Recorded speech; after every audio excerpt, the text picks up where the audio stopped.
দীর্ঘদিন ধরে বাড়তে থাকা উৎপাদন ব্যয় আর সামাল দিতে পারছে না জাপান সরকার। এ কারণে ভোক্তা পর্যায়ে বেড়েছে নিত্যপণ্যের দাম।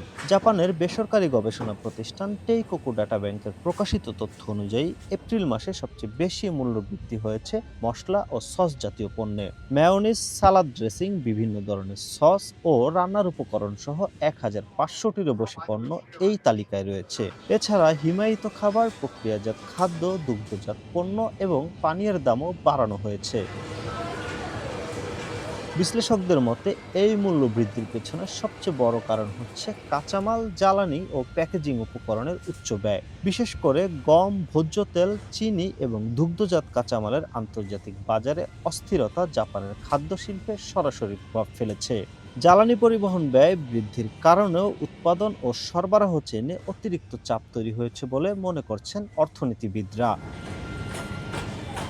যদিও গত বছরের তুলনায় এবার মূল্যবৃদ্ধির পরিমাণ কিছুটা কম, তবুও বছরের দ্বিতীয়ার্ধে নিয়ে উদ্বেগ কাটেনি। গবেষণা সংস্থাগুলো সতর্ক করে বলছে, বৈশ্বিক ভূরাজনৈতিক অস্থিরতা, মধ্যপ্রাচ্যের পরিস্থিতি ও অপরিশোধিত তেলের বাজারে অনিশ্চয়তা অব্যাহত থাকলে বছরের শেষের দিকে আরও এক দফা মূল্যবৃদ্ধি দেখা যেতে পারে।